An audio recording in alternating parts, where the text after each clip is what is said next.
Aruna and right. Yes, well, that's one of the things we want to discuss, how in Hinduism you really want to you want to get rid of the illusion. You want to get rid of the Maya so that you can go back to the spiritual world. yes. And that's what we want to discuss, that crucial difference. And of course, that's with Christ.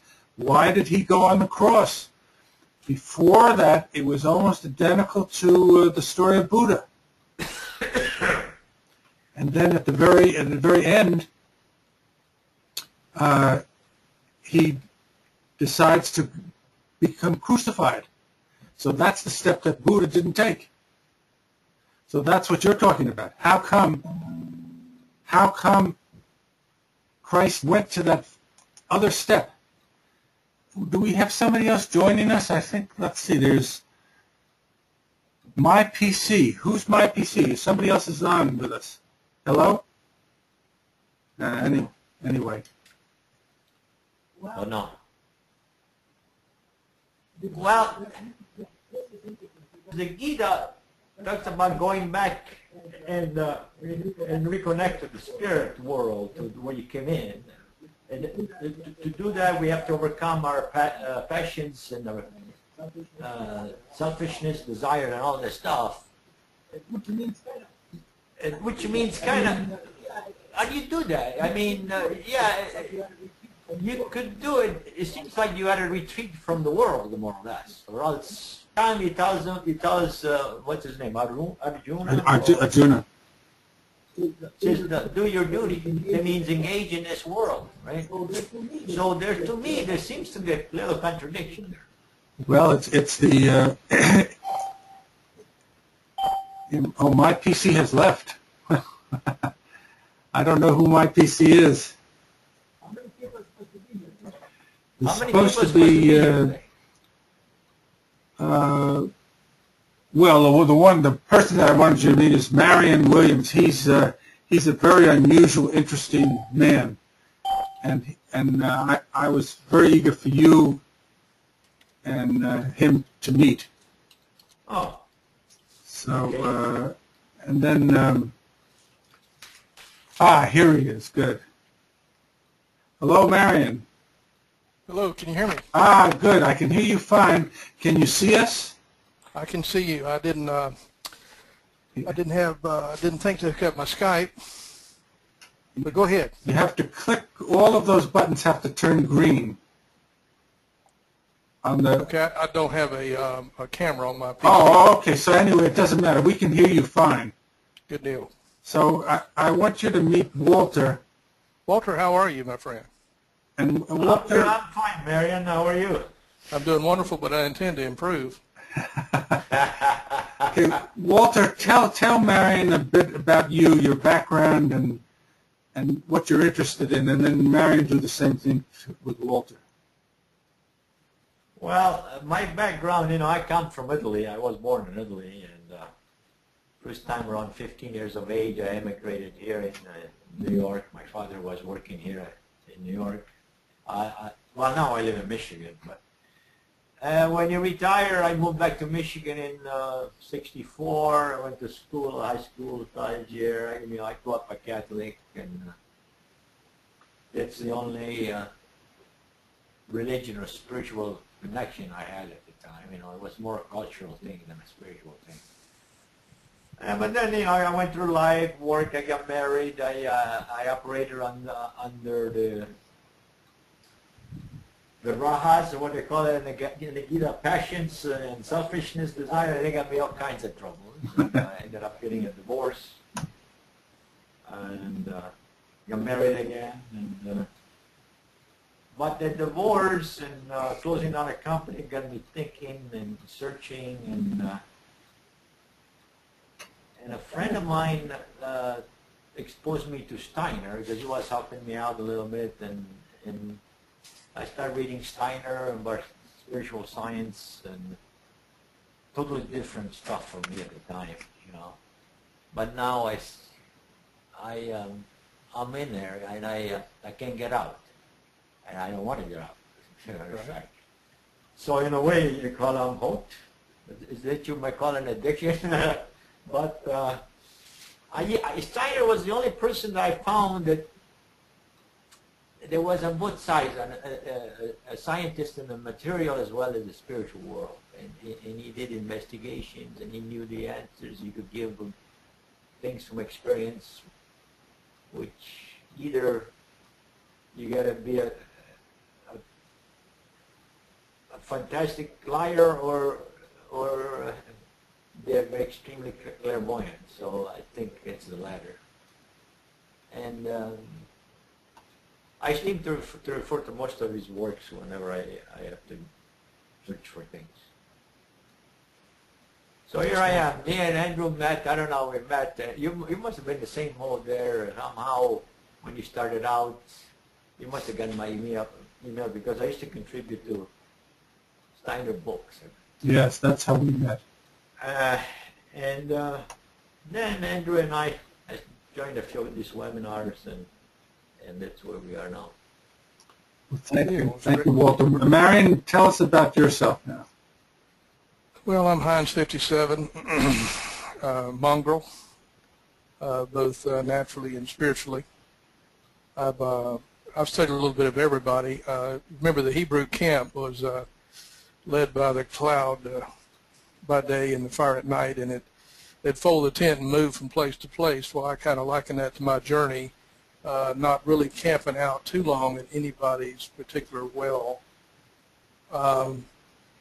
I love Steiner. I found him years ago, and I'm continuously drawn back and forth to him. It takes a while to digest some of his stuff, but recently I've really been enlightened by, especially his writing on Paul in the Gita, because I love the esoteric tradition of the Bible. And like you, I spent about 20 some odd years in alcohol. Must have been karma. You know, the Presbyterians believe in everything's predestinated, and old man was coming out of the Presbyterian church one day, and he slipped and fell down a flight of stairs, and the elders reached down and helped him up at the bottom, and he wiped his hands together and said, well, I'm glad that's over with. And that's kind of how I feel about my journey until I woke up in 1984, completely delivered supernaturally from alcohol, never looked back, and have changed spigots, you might say, and I've had an insatiable appetite for all things spiritual and all things esoteric. But my background is pretty well grounded in the Bible, not any one particular tradition, but looking for those hidden truths and uncovering those, and then trying to apply those, because they're worthless if we don't apply them. We're hearers, not doers only. To my life, where we can literally manifest. The Word can become flesh in our life. That's what I'm interested in. And building on that rock, whether I get insight from Steiner or from Blavatsky or Gurdjieff or Pensky, whoever it comes from. But it has to come ultimately from within ourselves. If we get too dependent on any of these guys, then we miss everything they're saying, which is we've got to get this from ourselves. And there's a time that we listen to them, but there's also a time that when we wake up and it's our time to turn back and teach what we're living. I think you can only really share what you're living. Yes, I believe that's true. In this Western culture, you know, they preach that God is some person else, at least the way it was my friend, outside, you know, and you obey. This idea that God is inside of us, that we have to explore it ourselves and know thyself type of thing, is not preached in this Western culture at all. You know, God is totally separate from us. That's the impression I get from them. So Yeah. they read the Bible too, but they interpret it their way too. They interpret is an external. I always thought that God was, you know, like the Pope, sitting there at the top, you know, and everybody else below. Until I read Steiner, and then I found out, oh, these spiritual hierarchies and all this. and the idea that we can go and become initiated and know for ourselves. That's amazing. That's what I'm trying to do. Well, that's why we're meeting today, particularly to discuss the Gita, and why is the Bhagavad Gita important to accomplish what you two are saying. I mean, why it's I was telling Walter this, the fellow who wrote this for me decided at the last moment when he was pretty well finished to not work with me anymore because he objected to my introducing Steiner concepts from Steiner or from Gurdjieff or from Blavatsky, whatever, that introduced concepts that came after the Bhagavad Gita was written or promulgated. He objected to it being, I was being too materialistic. But both Walter and Marion, you're talking about just that fact. How can we in the flesh become spiritualized? Right. And that's the most difficult thing in the world. That's why it's so difficult to promote Steiner and basically the indwelling Logos, the indwelling Christ. How do we promote that when people are against that? Traditional Christianity finds that blasphemous, just like the Hebrews found that blasphemous. That's why the priesthood of the Hebrews couldn't fathom that. How could God be in man? But that's what we're trying to promote. Absolutely. And of course, in 1 Corinthians 15, which is interpreted as a rapture philosophy, which is not, it's a very spiritual chapter, it talks about every man in his own order. And that word order, if you look it up in simply the Strongs or the Thayers, means order or battalion, which would go with Blavatsky's teaching where you're on a ray or with a particular group incarnation, and that particular group incarnation is awakening in one after another in their order. But until they're awakened, we're talking two different worlds here. We're talking to people that are asleep, and they need that. Remember when the disciples gather around Christ, and he says, if I don't go away, the Holy Spirit cannot come. Cannot come. And they were literally holding his ankles, and that's what's happening today. In the exoteric, people that need Jesus, the carpenter's son, right? Mary's son and Joseph's son, the carpenter, they're going to hold his ankles and prevent the Holy Spirit from coming in his life. And he said, if I don't depart, the Holy Spirit cannot come, which he had his mission to do on the cross in Calvary. And I'm looking forward to learning more about that from the Golgotha, the great teachings of Steiner on Golgotha, the volume of teaching he has on that. I haven't studied near as much as I want to because of time. But the people that are outside, I think what we have to do is people that are awake somewhat, and of course our light, as great as it is just a little twinkle compared to the light that we yet have available to us. We've got to understand that we were asleep just a few years ago, however many years that was for each of us. And that's the biggest thing, is not to begin to judge others for where they're at.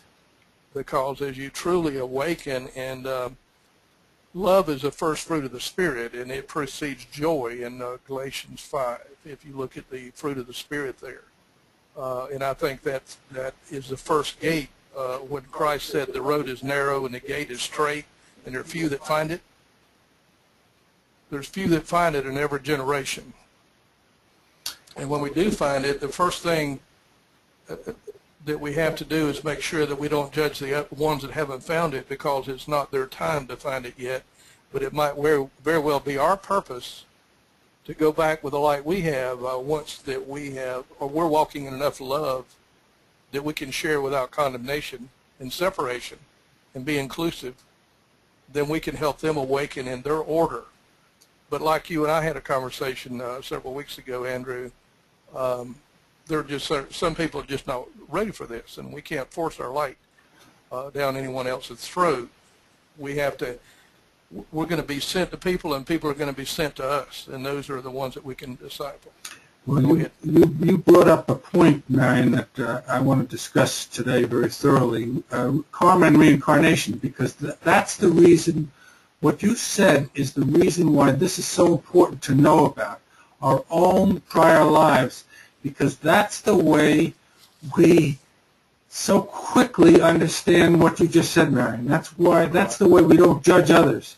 Once we realize that we have been there ourselves, whether it's in this lifetime or in prior lifetimes, we're not busy judging other people because we've been through that. So we know the sins that these people are going through, and it's us. So one of the things that I learned was that all of those 10 commandments, we've broken them all. So when you talk about addiction or drinking or sex addiction or whatever, we've all been through that. So that's the reason we don't judge others, because it's us. Yep. But the more people are ignorant, the more they judge. I learned that. So the more you know, the more you realize, like, you advance, you cannot judge. And because different people are different stages of evolution, of enlightenment.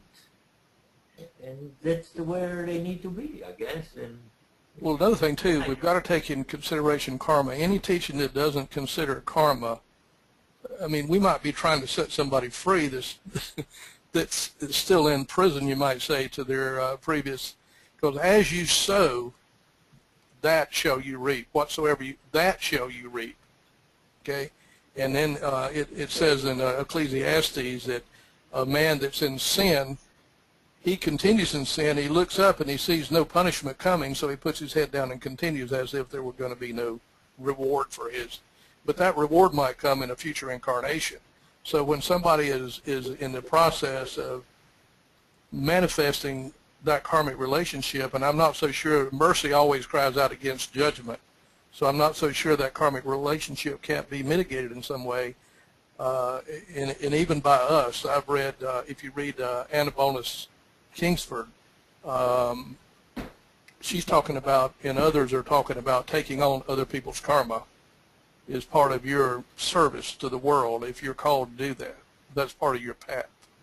But if you're trying to pull somebody out of an addiction, an alcoholic or a drug addict, I've got a friend that's one of the sharpest guys you'd ever meet 30 years ago that's still on crack cocaine today, and I don't even know how he's still alive, but he went from alcohol to cocaine to got on crack, and I tried to help him for years. And when you first are awakened and delivered from addiction, it's easier for people to pull you back into it. It wasn't in my case because my deliverance was so supernatural. But typically a lot of people that have to rely on Alcoholics Anonymous and they're trying to help somebody else, it's a lot easier for them to get pulled back into that karmic cube or box than it is for them to try to pull somebody out if they're not fully prepared themselves. And A Course in Miracles says the world is full of unhealed healers. People that are not whole, they're going around trying to heal everybody else, and we've got to make sure that we love our neighbor as we love ourselves. First of all, like Gurdjieff says in Opensky, we got to work on ourselves. Otherwise, our neighbor's getting a raw deal, right? Yes, and what you said about karma is very interesting because it's almost like well, you can see it in yourself. You've had a life that at a certain point, well, you talk about being supernaturally saved, Marion. But there's a certain, if you went to an astrologer, the astrologer would have told you that was the time that you would be freed. Exactly. So everybody has timing. Everybody has a certain time frame. And that's right why, back to 1 Corinthians 15, what I said, every man in his own order. Yes, and we can't interfere with that. Yep. So what we can do is unless we trespass. That word trespass in the Lord's Prayer, or forgive us of our trespasses, that's when we go outside our own boundaries, our own metron, our own boundaries, or we go over into somebody else's boundaries and meddle in their maybe karmic relationship when we're not fully enlightened enough to understand or perceive or clairvoyant enough to see that this person is locked into this until their appointed time. Go ahead. But there seems to be, though, a fine dividing line here, because I remember reading on one of Steiner's books that if you see somebody hurting or somebody going through very difficult times and you have a chance to help, and you could say, well, no, I'm not going to help. That's his karmic reaction, his karmic destiny. Let it be their way. Yeah, it talks about, in Steiner's writing, it talks about we should help within love, whatever we can help. So I don't know. That's a great point. This is, you know, it's a tough dividing line. I'm sure if somebody's suffering or something, you know, if you can give a helping hand, but you got to do it in love. Exactly. I think that's the big question. Not out of selfishness, not out of other motives. Exactly. But like you say, it is a fine line, and you have to discern whether you're led to help that. Now, I've read in some of the third world, not third world nations, but Eastern nations, where if there's an accident, people are laying bleeding, they just go right on by and say, that's their karma. You know, that's an extreme. That doesn't sit well with me. Oh, me neither. Me neither. You stop and render aid. It might be their. Go ahead. Yeah, that as well as these starving kids in developing countries, you know, you feel like sending some kind of aid. What are you going to tell like a kid, you know, you're not going to help him? You got the means to help the guy, but says, no, that's your karma, I'm not going to help. I think that's why we have the means, Walter. And once we realize that's why we are prospering to help other people and the animals and the planet itself, and that's part of the mercy crying out against their judgment, right? Is that we're exercising true compassion from a standpoint of wholeness, and even though we might realize somebody's in a karmic box right now, it doesn't mean that we can't offer aid and comfort to them as we're led to do that. And of course, in the case of the extreme example of the accident where people are lying bleeding, we're certainly not going to turn our back on those people. Yes, but I think it has to be done out of love. That is the key. In love, there should be no other selfish motive involved. That's the first gate, the first fruit of the Spirit. Absolutely. But we're discussing a very important issue here to what's the extent that we say let other people know what we know. You know, it's natural to want to share the joy that we have from, say, discovering Steiner. I mean, well, the book on how to know higher world says when the student is ready, the teacher will appear. So if you push something on somebody, it might not be, if the person, I guess, starts asking and is searching, then it's time to share, I think, you know. Sharing without the person being interested, doesn't seem like the way it needs to go, according to what I read, or even, it's pushing your ideas on someone. Someone has to be ready to receive. That's right. But I say that still it's our job to let it be known in a certain way that leaves people free, that people be exposed to what we know. I think to our example, the way we live and all of that, people will come to know that, well, wait a minute, this guy, you know, he seems to be more in peace, you know something that I don't know. Let me tell you the flip side of the coin that you just mentioned, Walter. When the student is ready, the teacher will appear. When the teacher is ready, the student will appear. Yes, that's very interesting. Let me insert another influencer along my way. There's a gentleman named Joel Goldsmith that came out of Christian Science. He came out of it, and he was a businessman, a very successful salesman in the 20s or 30s or so. Got really sick one day with the flu, couldn't get over it, went to a Christian Science healer, and the guy laid hands on him, and anyway, it just changed his life. and started him, and he was treating, as they call it in Christian Science, for his business, and his business kept going downhill. Okay, so he was making good money. He was smoking cigarettes. He was out dancing and all the stuff. Nothing wrong with dancing, but this is the way he puts it in his story. So he's treating and praying for his business to prosper. His business is going downhill. All of a sudden, he feels called to go open a healing practice. Rented a little small office in a obscure office complex. Never put out a shingle. Never advertised. Now he's still famous around the world, and people are there's probably millions of people that follow him. He never advertised for students. He never advertised. People would just come to him. And his like I say, his ministry or outreach or however you want to describe it still exists today, and people are still listening to his teaching. So that's an example of when the teacher is prepared and ready, then the students are sent to him by the higher worlds. And those are the ones that we can truly help, because only the higher worlds. And let me say one more thing while I'm talking, and I'll let you guys talk. When I see the picture you have on the screen, Andrew, I studied a lot through I've never been a Presbyterian. I've never been anything except a spiritual traveler. But when I went through the Presbyterian Church, Reformed theology, looking at their eschatology, they have a good grasp on eschatology. And then I have an uncle-in-law who's a hardcore Presbyterian. He's got a good heart. He loves God through the Presbyterian philosophy of, God has spoken, it was written in the Bible, and he'll never speak again until he returns. And, of course, Calvin is their founder, right?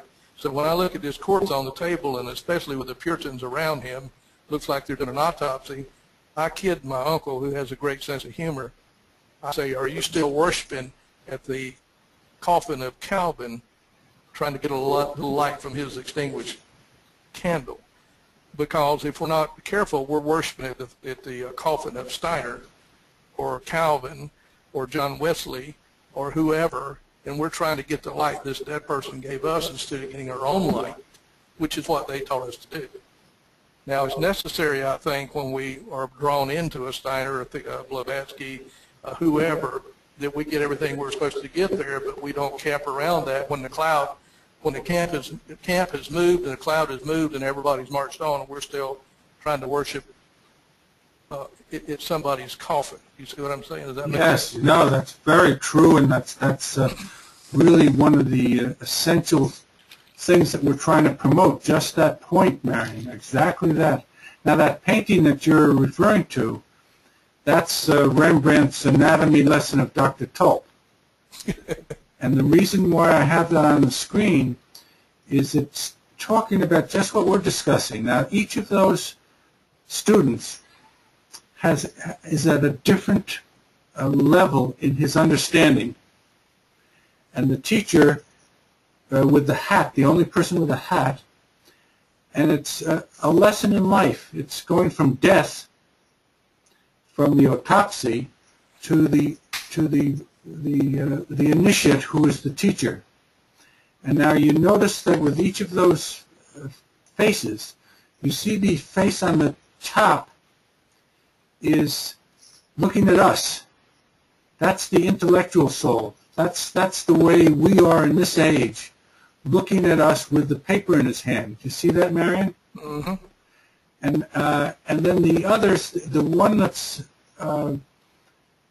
looking directly at the exposed tendons, that's the real materialist. And he's just amazed by the matter of the picture, the basically what is the Maya, the illusion. He's fascinated, but that's being exposed. So that's at a lower level.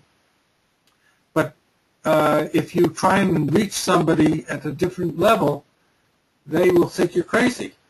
If you're talking to the person or exposing the person to too many things, it's like throwing pearls to a swine. But what you see there is the different levels. Now, the person who at first, when I looked at the painting, I thought wasn't paying attention, is the only person with his whole ear exposed. See the person at the far left or the second from the far left. That's the only ear that's exposed, because that's the person listening to the conversation, the teaching. So that's at the highest level, somebody who's not speaking but listening. They have ears. So this is why I use that painting as my screensaver, because it really illustrates exactly what we're talking about. It's like Christ's disciples also. They didn't understand. Only one or two potentially understood what he was saying. And not even one or two. I would say just St. John's, just the beloved disciple was the only one who really understood. The others, imagine denying Christ. Imagine, that's what I think of all the time. These people who were exposed to Christ in the immediate way, and they were the most highly developed people, that even they couldn't understand the message. Talking about the disciples? Yes. What'd you ask, Walter?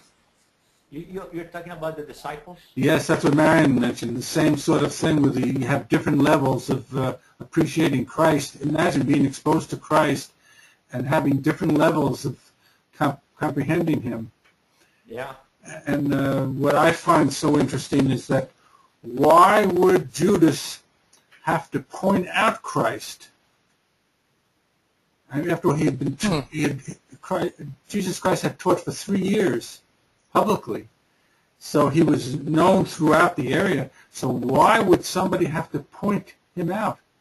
And the reason for that is that they were all imbued with this I amness, with this logos, indwelling logos, which was so enormous. The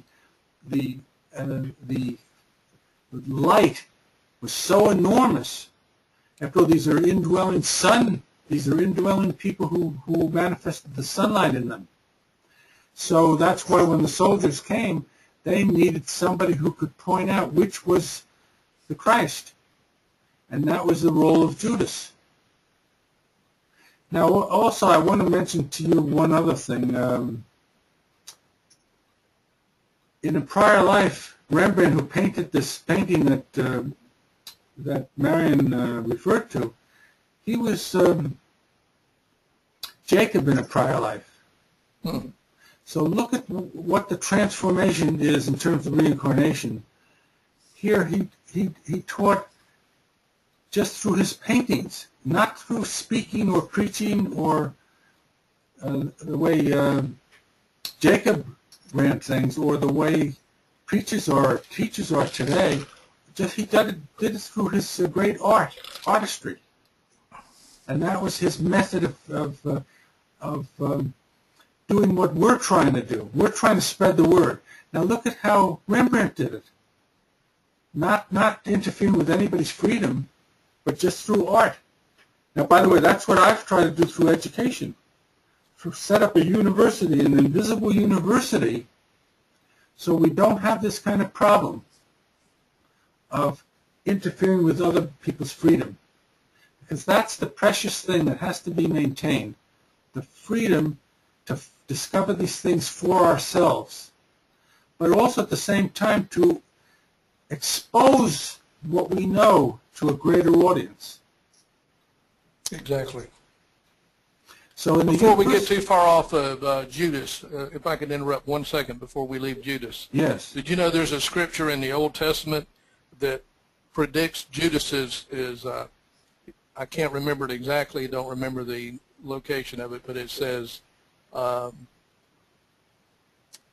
last part, it says he would abandon his bishopric and another would be appointed.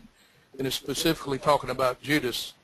And when Judas reincarnated, even in the New Testament in some translations, it said another had to be nominated for his bishopric, which is a ecclesiastical word for his office, right? Yes. But that was predicted, so there's reincarnation right there. Yes. And so he was carrying out, but it's interesting also that how Satan had to enter into Judas in order for him to fulfill the mission. So because he had been around Christ, and even though he was reincarnated for the sole purpose of betraying Christ and fulfilling this drama in time and space, third dimension, right? To fulfill this, Satan, who is a helper of Christ, by the way, had to enter into Judas Iscariot so that he would fulfill the mission, the Scripture says, because he could be easily swayed by his own emotions, and even though he was incarnated for that purpose, if he wasn't fully awake to that purpose, Satan had to be there to make sure that he was handed over. But go ahead. Now, Steiner says that that later on Judas incarnates as St. Augustine. That would be punishment. That would be punishment enough for him. Now, if you think about that, that's very, very interesting because it is. Because St. Augustine was the beginning of a certain church-oriented Christianity. So it's almost what oriented? Church-oriented. That is, okay. That is instead of doing what we suggest that people do, that find it in ourselves, like what Marion was talking about and Walter was talking about, to discover the Christ in ourselves. St. Augustine gave up on that. And St. Augustine said, no, let's go by the people of the past. Let's go by the church leaders. Fathers, they call them. Fathers, yes. And let's just accept what they say as gospel true. And St. Augustine was the one that was adopted by the Catholic Church, and that's why we have the Catholic Church the way it is, instead of what we're suggesting doing, that discover the Christ in ourselves so we don't need a church. Exactly. Now, Augustine was very enlightened in his earlier teachings, and then he I guess, renounced that and went to the more traditional line of thinking and philosophy of what you're saying. Yes, yes. Very, very interesting. That's why the church, see, the church uses this as a way of controlling people. They eliminated this Christ, this thing in us, God in us, when it's some kind of a council of 400 something. Eight. So they eliminated the spirit, and therefore you have to be subject to the rules because you cannot grow by yourself. And you're talking about, Walter, you're talking about 869 A.D., where the Catholic Church made it a heresy to consider soul and spirit as separate. Yes. And that eliminates thinking and leaving it up to the Pope to do the theological thinking for us. Oh, here comes Joni. Joni was going to be late, but I'm glad she arrived now. Hello, Joni. It's the worst crime of them all. Isn't it interesting, though, the very word church, ecclesia, means called out. Because that prevents you for searching for yourself. Yes. It makes you a slave of the dogmas, and you're no longer an independent person. Yes. Right. And you have to follow the dogmas because, again, I think it's very materialistic in a lot of ways. They want control. They want your tithing or whatever. And only they know the correct interpretation. Now let's welcome Joni. Can you hear us? Yes, can you hear me? We can hear you fine. We can't see you. Do you have a... Yeah, let me figure that out. Keep talking. Okay, and then we want you to introduce yourselves to Walter and Marion. Hi. Hi, Joni. Hi, I'm Joni from Ann Arbor. Glad to meet everybody. Ann Arbor, Michigan. You're a neighbor. Is it frosty up there? I'm from Novi, Michigan. Oops. We're close. Oh, sorry. Go ahead. Say that again. I'm sorry. I said I'm from Novi, Michigan. Right now? Right now? Yes. Yeah, we're very close. Yes. Now, Joni, I have this recorded, so I'll send you a recording so you'll be filled in on what you've missed. Thank you. Sorry, I had to be with my father, but so go ahead. Thank you. Figure this out. Well, let's get back to talking about the Bhagavad Gita, and in what ways is that different from what we're talking about? In what way is that great, and in what way is that deficient? Well, Marion, I'd like your take on the Bhagavad Gita. Well, I haven't I'm probably not, I'm no authority on the Gita. I haven't, I've got a version with an interpretation that's just totally profound, and I meant to bring it to the computer and forgot it. Hello, Johnny. But I'm probably not the one to ask on that, so I'm going to defer to the other guest. Now, how about you, Joni? Do you have any sort of thing to say about the Bhagavad Gita in terms of what my question was? No, and partially because I didn't hear the question, so Oh, okay. I think I'm all hooked up now. Your sound, Andrew, your voice kind of breaks up when you talk, so sometimes that's why it's hard to understand. Okay, now that everybody's here, I'll get off.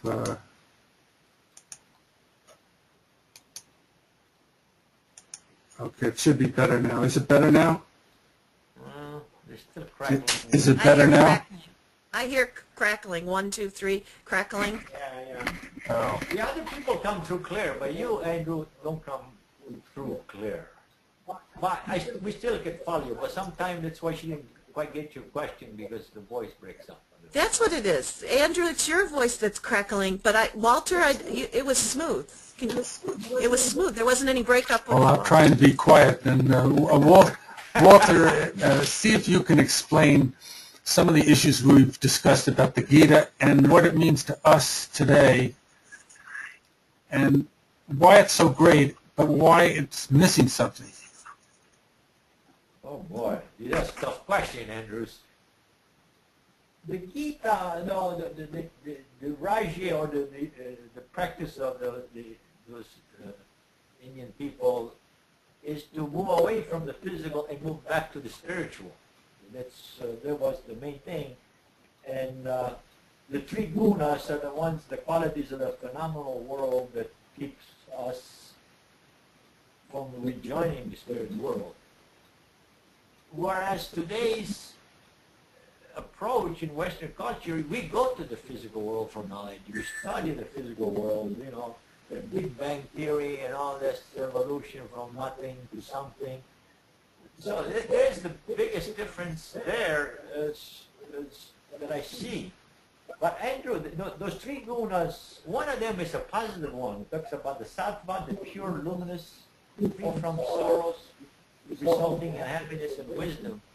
That, I don't find it something that's holding people back from experiencing the spirit world, is it? That's what you get once you start experiencing the spirit world.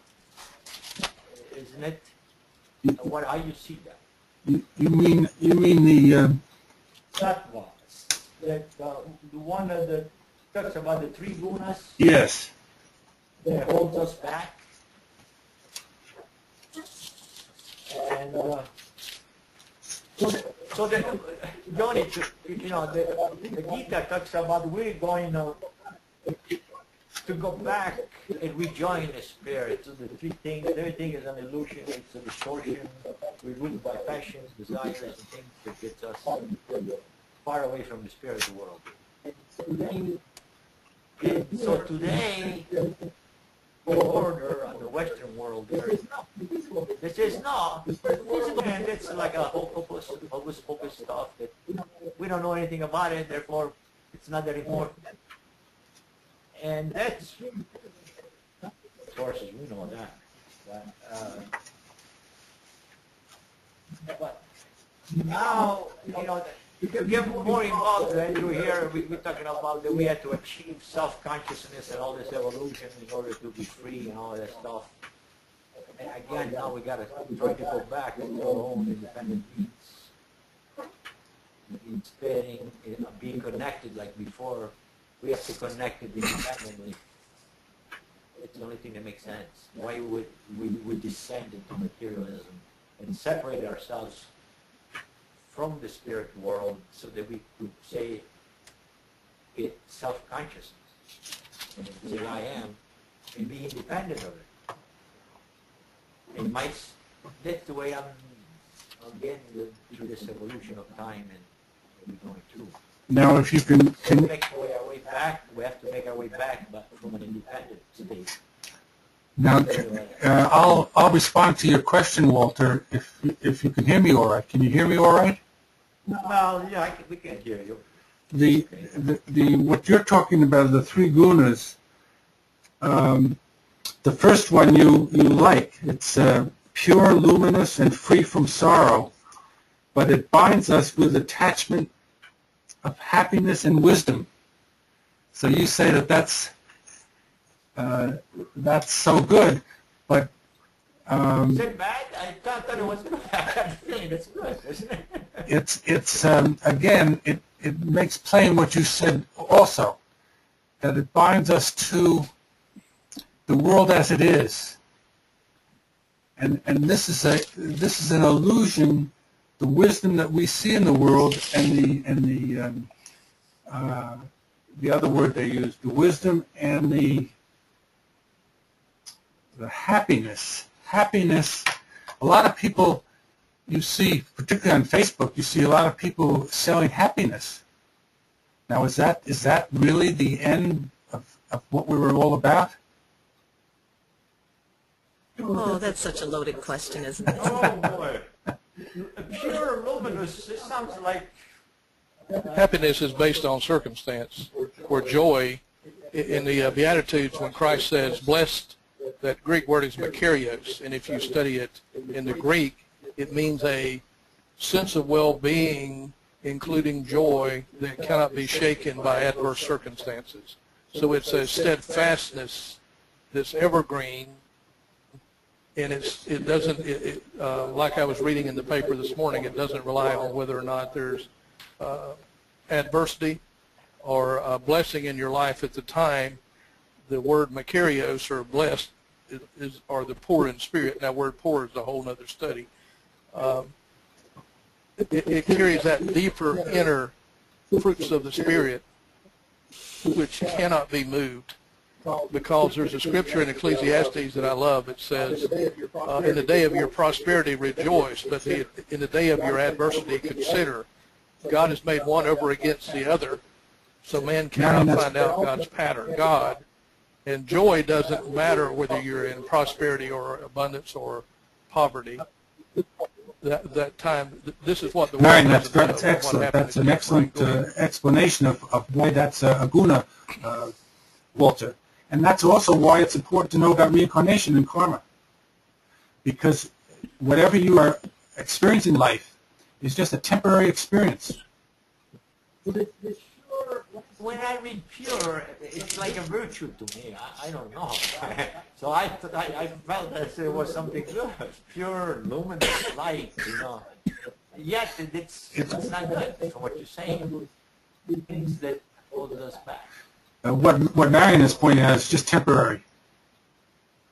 Happiness is a temporary condition, and Maybe the word pure should well, not be... that would be interesting if we would look that up in these different translations that I have, because these are all translations. So maybe that word is not there in some of the different translations that we use. So basically the Gita, as I mentioned before,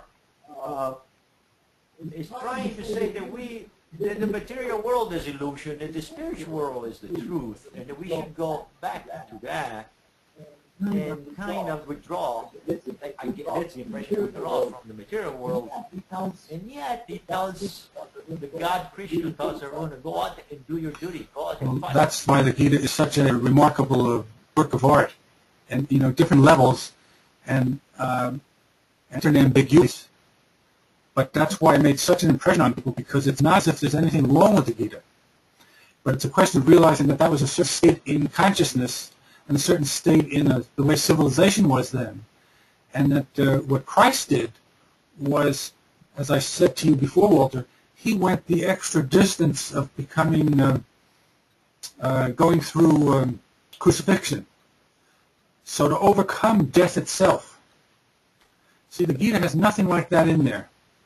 How do you overcome death? And if it's an illusion, I mean, people who really say that materialism is an illusion, first of all, they're wrong. It's a necessary illusion. And death is the one thing that is actually real about this illusion. We all go through death, and there's a reason for that, and Christ overcame death. People, Christian people don't like to think of it. They like to think of the cross and not of the resurrection. But the resurrection is a state beyond what you find in the Gita. Yeah, in the Gita you find that. Yeah, but in the Gita you find that you were never born, you will never die. Your body dies. You're not your body. Yes. So, but now you're saying that death is a real. Yes, that's very, very interesting that you bring that up, because that shows you how Christ is at a higher level than Krishna. Working together, but at a higher level, because Christ actually went through the crucifixion and the resurrection. And that, yeah, go ahead, Marion. Christ told us to know how to discern the times or the seasons. And when I look back to this portrait on your desktop, you know, it's like the Gita there, and we're still trying to examine and get everything. We're trying to gnaw the meat off of those bones, and it was for that particular time and season in our evolution. And it's not that we can't go there and continuously be enlightened by that, but there's a greater light. Every new season, and we're in the Aquarian energy now, we have Aquarian energy, which is a higher level of understanding of some of these old texts. And I would imagine that we could even go back to the Gita and with Aquarian insights and draw higher, because there's 30, 60, and 100-fold teaching. Christ said, if you pay attention to the seeds that he sows and you give them thought and study, they'll produce 30, 60, and 100-fold in your life. So you can have a 30-fold understanding of something, and then later on, as you grow and give thought and study and meditation and ponder, you continue to ask and seek and knock on the Scripture, whether it's in the Gita or Vedas or the Holy Bible or whatever it is, it will reveal itself to the diligent seeker. He said he's a rewarder of those who diligently seek him. It says in Proverbs 25:2, it's the glory of God to conceal a matter, but it's the glory of kings to search it out. Okay? And the word matter, well, it says in the word to search a thing out. The word matter, when it says the glory of God to conceal a matter, the honor of kings to search it out, a matter, a thing. Both those words are 1697 in the Hebrew, and they are debar, which is his word. So when he conceals his word, and we continue to develop from a 30-fold understanding of revelation to a 60-fold revelation, the 60-fold swallows up. It doesn't discard. I used to throw out all of my 30-fold revelation. When I would get a deeper understanding of the word, I'd want to get rid of all my 30-fold revelation, and I didn't realize that it was part of the 60-fold revelation, and if I throw out 30 from 60 is 30, I'm back at 30. But revelation of a scripture that other people only understand in the 30-fold, or maybe the 30-fold is the outer court, holy place, holy of holies, and Moses' tabernacle. So the 30-fold revelation is understood in natural light, you see, by the natural man, and receive a 30-fold revelation. As we go into the holy place, which is lit by the seven spirits of God, we're going to get a higher, deeper revelation, but there's still a higher revelation yet in the Holy of Holies, which is 100-fold. And that's where the unity is, because there's only one item of furniture in that compartment. And so our understanding grows in different levels. And there's different levels in man, as Gurdjieff tells us. And that's, go ahead. Well, it's interesting that you're bringing that up, because in today's Mass, you know, that's obviously the Lenten season, and 3 of the apostles, it was in Timothy or something, sorry, I don't have it in front of me, but that 3 of the apostles were there with Jesus, and they had or saw Moses, one of the prophets, Ezekiel, or whatever, and then Jesus, and then once they stood up, only Jesus was there, and the priest was saying in his homily, you know, hey, first of all, Moses laid down the law, and then people didn't pay attention to that, so then they send in the prophets, and, you know, people weren't paying attention to that, so then transition, especially like in tarot cards, you know, change or whatever, the level of understanding that you're talking about, once we get to Jesus in history, in the unfolding of mankind's development and spirituality, that's where the first ideas or the first teachings of, you know, you're eternal, you go on and read the crucifixion. But for me, this why we meet together and why we study all of this, and based on what you were just saying, Marion, the next level, and maybe I'm not saying it in terms of, I have studied it, and it's fun to hear you talk about those foldings, but for me, in a simpler way, I'm wondering if this is going to be where we have a death transition, or Oh, yeah. You know, That's what Christ taught. You know, He said, in order to find life, which is where the light is, you must lose your life. And the word both those words are the same, or two different words. You've got to lose your 5590, which is a strong word for suke, which you've got to lose your life, translated, lose your suke, which is your psychic realm, or the realm of the little self, translated life. But one of them is 2222, which is Zoe, which is a God kind of life that we're all talking about, and the Gita is pointing to, and everything else is pointing to, in the Old Testament, the Vedas, and everything else. But this is Zoe life, 2222 in the Strong's Greek. The number for that, if you research that, he said, I came to give you Zoe, and Zoe more abundantly, right? But that's in John 10:10. And he says, the thief comes not but to steal, kill, and destroy. And everybody, if you ask him who the thief is, who do they tell you? Well, man, what you're saying, Steiner uses the word soul and spirit. So that's why we have to lose our soul, because the soul is too attached to the body to gain the spirit. Yes. There's a lower soul and a higher soul. Yes. And so that part of the lower soul that teachers teach that are attached to the soma, or the body, is what we have to lay down, because it was necessary to get us to that point, just like a husk is necessary to protect certain plants or nuts or something, and the fruit is actually inside. But when it's not necessarily evil, it was necessary to bring the wheat to maturity.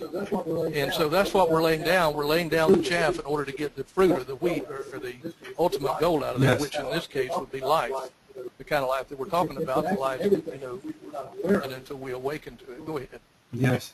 And by the way, that's another thing we should realize about the Gita. The Gita was way before this this period of going into matter so deeply. So that's why there are new things that had to come about, because we're so deeply immersed in matter. And so that's why we're all struggling to how to transform matter, how to do the reverse. We've been busy for the last hundreds of years to get deeply into matter, to spiritualize, to get so that matter seems like the reality. And now we have to work on transforming the matter into spiritual. Not to go back to the Garden of Eden, but to go to the New Jerusalem. And that's the difference. We're not going backwards, we're going forward, so we use all of our own life experiences, which are all myriad and individual. And then we come together, unified, because we have this universal, well, it's really the Christ in us. That's really the I am in us, the higher self in us, that in a certain way then is individual, but in another way is universal. So that's the universal religion. That's beyond any particular religion, but it's all based on experience, not on doctrine or dogma. So glad to hear you say we're going forward and not trying to get back to Eden. That's for sure. Yes, for sure.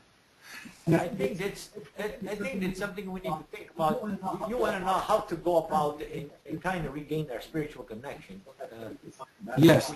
Now, when we come back this week, should we do it on Sunday or Saturday? We can get Bill Fox with us on Saturday. Should we? I can do Saturday. Okay, so let's leave 11 o'clock next Saturday. Whoa, whoa, whoa, whoa. I think it has to be 12. Is that a problem for you guys? Mary, is that okay with you? What time was it? Noon. Okay, so let's leave noon the next Saturday, and then we'll continue this discussion. Yes. Oh, man, earlier you were talking about reading the Gita then, and when we were talking about the different gunas, you were talking about it looks like then we have to draw from the world's an illusion. Christ said, that's never borne witness with me, because Christ said if you put your light under a bushel, put your bushel under the bed, you're going to lose that light. The world needs your light. We're the light of the world. He said, he came for the world. So as we're redeemed, then we go and do our little part, whatever that is, whether it's 30, 60, or 100 fold at a time. If we're not all called, that's the thing that I think that we lose. Guys on the internet where you can make $1 million a month. Everybody is not called to make $1 million a month. Everybody's not called to teach or preach. Everybody was given a measure of faith, and that word measure in the Greek is metron. And over in Acts 17, it talks about God has set your boundaries, and even the length of your days to move and have our being. Just before that, if you read that, it's very insightful. But we all have a measure of faith or a metron or a purpose or a calling in this incarnation. And I think when we get outside of that, it's when we trespass. Forgive us for it. I was preordained to come here and do this purpose at this time, and anything else I do is a trespass outside of that box. Well, inside that box is my protection, it's my safety, it's my joy, lives. I'm not saying you don't stretch yourself, but you want to maximize your metron, but according to the measure of faith that you've been given. So I wanted to leave you with that. Oh, very good. And see what a different version. I know it's getting late because now when you say everything is preordained, they preclude the freedom idea. No, I thought we agreed to it. Pre-incarnation. Right. So basically, you know, you have a reincarnation, you have things that come your way, but you have a choice how to deal with it. If the text comes in. Well, we agreed to be. Everything is preordained. You don't have freedom. But we preordained. We agreed to our gender, what our talents are. That was all preordained by us. That's a Steiner thing from way back. All we do We're in that council. And we participated in that council. Karma presents the occasion. How you react to the occasion is what is. There is choice. It's choice within that box he's talking about. I think. Yeah, it's like an architect.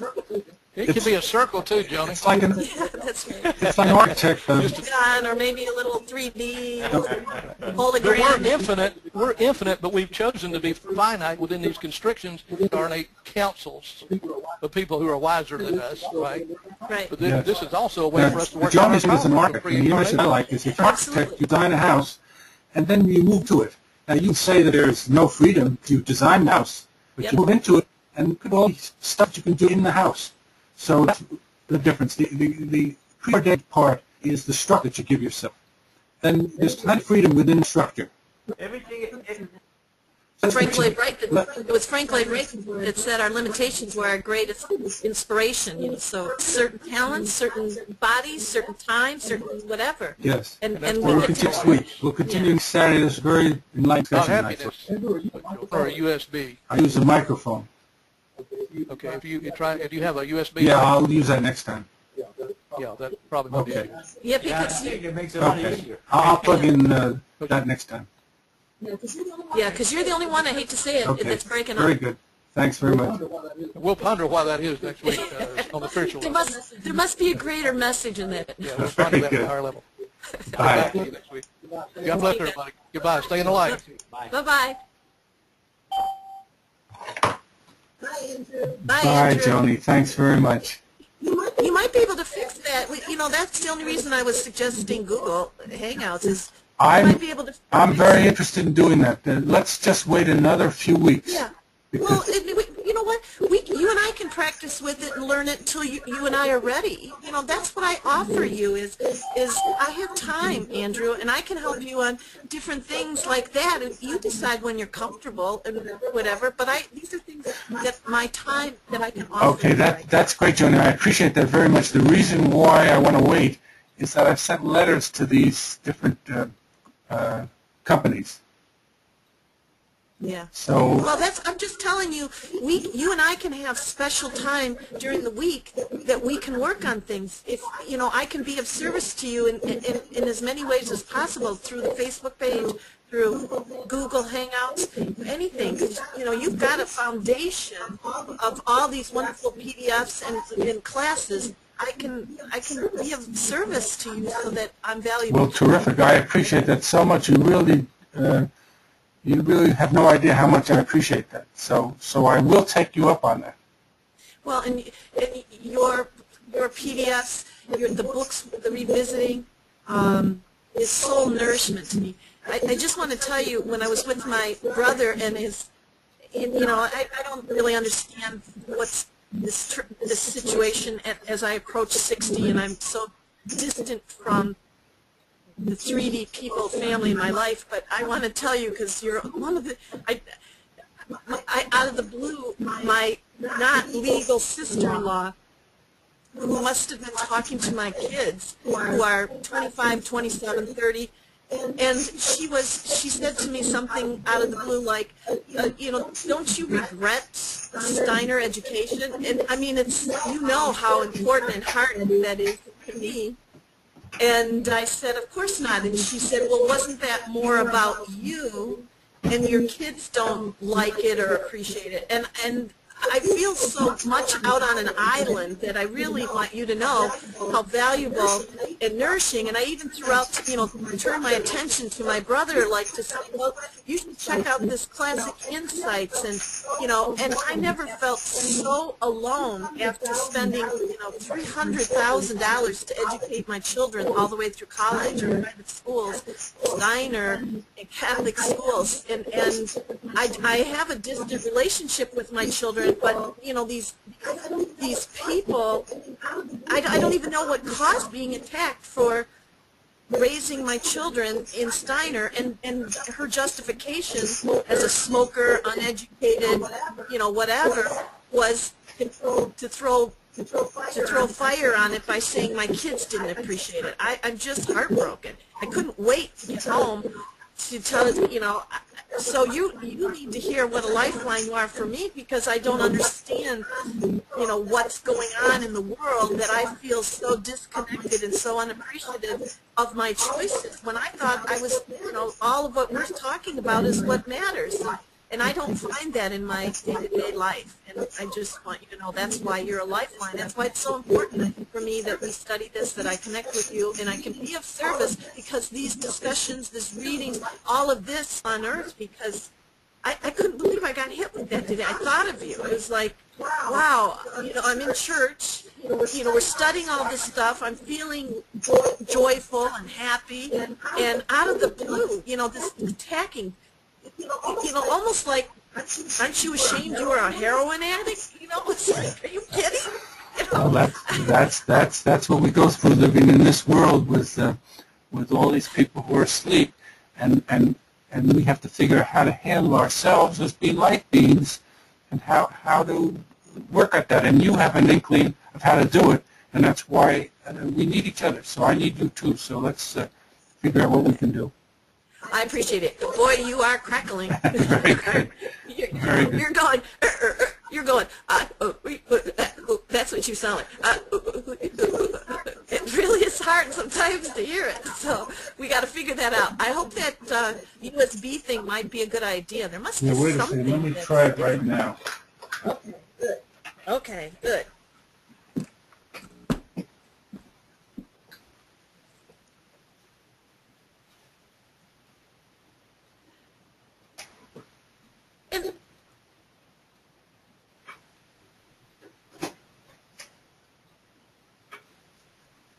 And there. Here, can you hear me better now?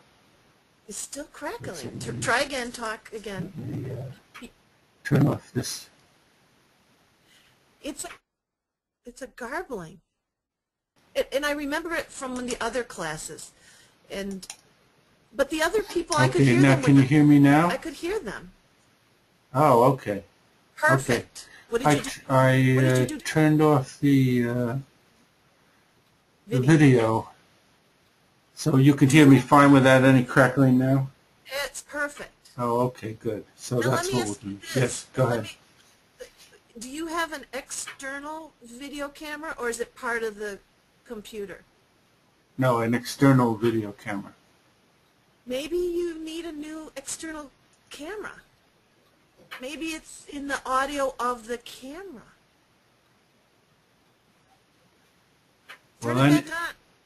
Turn it back on and let's see if it still crackles. Let's see. Test. They're both on now. They're both on now. No, it's crackling. It's again. crackling, so now I turn it off. And it's not crackling anymore. Perfect, Oh. Andrew. It's the video. Huh. I'm going to ask: is that an old? Does it need a new downloaded driver? Is it a Logitech that you need a new one? I mean, they make pro ones for $70 on Amazon, and they make cheaper ones, new ones for $39. Maybe that's what it is. Huh. Okay, I will work on that. You sound perfect. Oh. You sound perfect right now. Well, okay. I'll call you during the week, okay? Okay. Yeah, And- you send me an email and give me some choices. But right this week, only Wednesday. I'm not here all day Wednesday. But most, you're Eastern, right? So we can do mornings, right? Correct? Right. Okay. So Tuesdays I have webinars. Saturday I have a 10 to 12 webinar that I'd like to finish up this month, and Wednesday. So I would imagine Thursday and Friday this week, if it's good for you, 9-ish or something. Can you pick one of those days? Let me just see, just a second. No, Thursday and Friday is no good this week. Well, what about early afternoon? I'm just busy in the morning the other time. No, I have my daughter from Japan coming to visit. Okay, so what days are good for you? I can't do Wednesday and Tuesday morning, so that really pushes it to tomorrow. Or we can wait until the following week if you're busy. Let's wait until the following week. Okay. But very good, Joni. Very nice to be with you, and I appreciate your help very, very much. Well, I couldn't wait to get home because I was shocked. It was like, I felt like, whoa, I better go make sure I'm okay. I out of the blue, it's like attack. I haven't heard anybody attack Steiner, and to hear that my kids are saying negative things, it was scary, Yes. Well, this is what it is to live in this world. And we have to be strong enough to not be bothered by that at all, but to recognize that that's the way the world is. Well, very good. I've got to go now, Joni. All right, I'll be see in ya, touch see with ya. you. Bye. See ya.